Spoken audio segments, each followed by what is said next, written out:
Good morning students. Yesterday we have completed present indefinite tense.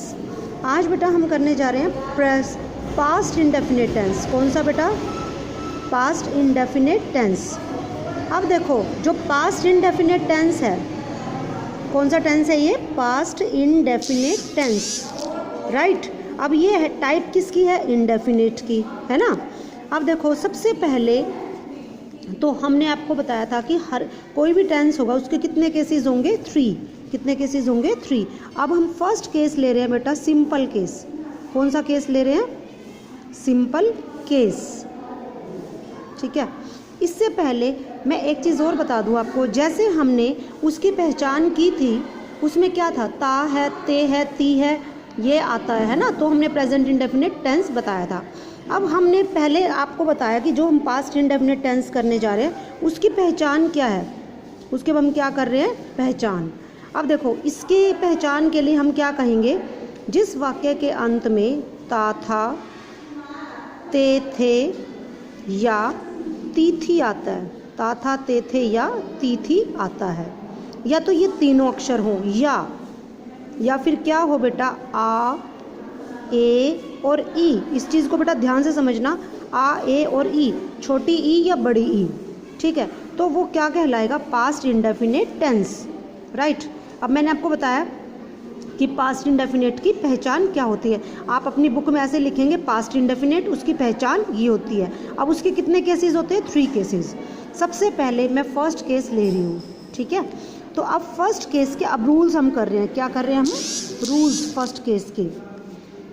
First case के rules के लिए हम कहेंगे बेटा use of second form of verb. Use of second form of verb. अब आप इस चीज़ पे बेटा स्टार लगा लो, क्योंकि सिर्फ और सिर्फ 12 टेंसेस में से सिर्फ यही एक ऐसा टेंस है जहाँ पर वर्ब की सेकंड फॉर्म यूज़ होती है. जहाँ पर वर्ब की कौन सी फॉर्म यूज़ होती है? सेकंड फॉर्म यूज़ होती है. और वो भी कौन से केस में? सिंपल केस में. कौन से केस में? सिंपल केस में. अब देखो हम वही वाक्य लेते हैं. जैसे हमने कहा था ना, वह पार्क जाता है, तो अब क्या बन जाएगा?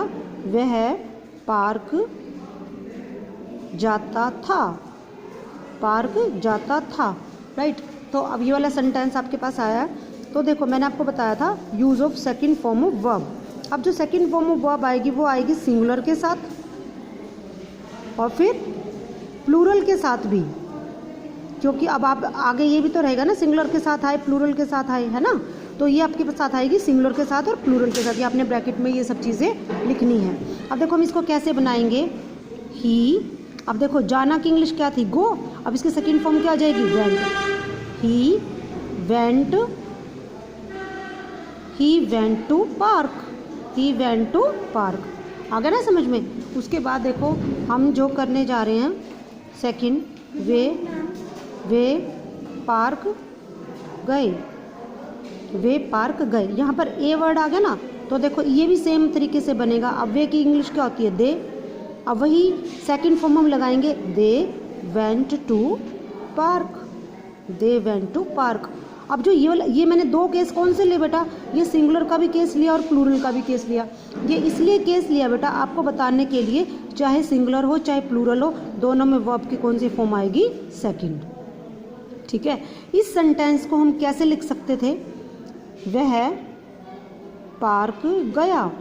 वह पार्क गया. तो भी ये सेंटेंस कैसे बनता? He went to park. ये बेटा मैंने सेंटेंस आपको क्यों बताया? क्योंकि बेटा मैंने आपको ये डिफरेंस बताने के लिए बताया कि अगर यहाँ पर जाता था, ता था भी आए तो भी एक ही बात है. यहाँ पर देखो, यहाँ पे किसकी साउंड आ रही है? गया. आ की साउंड आ रही है ना.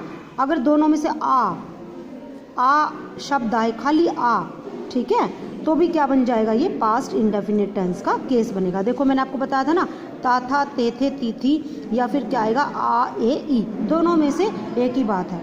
इसी तरह से आप इस सेंटेंस को भी कर सकते हो. वे पार्क गए, तो आप इसको ऐसे भी लिख सकते हो, वे पार्क जाते थे.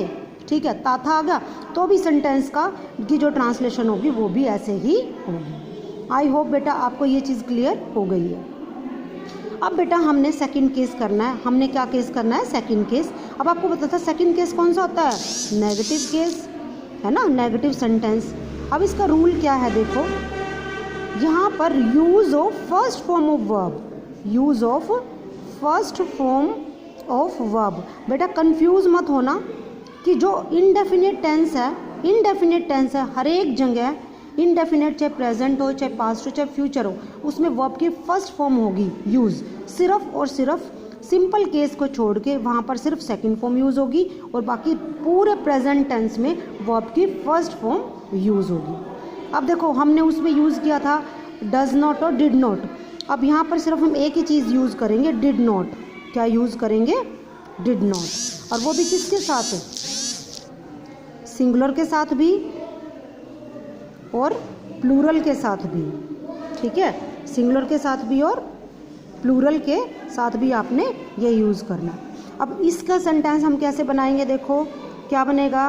वह पार्क, बोलो, वह पार्क नहीं गया, ये भी लिख सकते हो, या वह पार्क नहीं जाता था, एक ही बात है। तो क्या आ जाएगा? ही। अब नॉट के लिए क्या आप लगाओगे? He did not go to park. हमने क्यों लगाया ये? क्योंकि यहाँ पर वर्ब की कौन सी फॉर्म आई है? फर्स्ट फॉर्म, ठीक है। फर्स्ट फॉर्म बताई मैंने आपके, डिड नॉट बताया, तो ऐसे इसको हमने ऐसे करना है, ठीक है। और आप इसको बनाओगे तो क्या आ जाएगा? They did not go to park, they did not go to park. तो यहाँ तक बेटा आपने लिखना है अपनी नोटबुक में।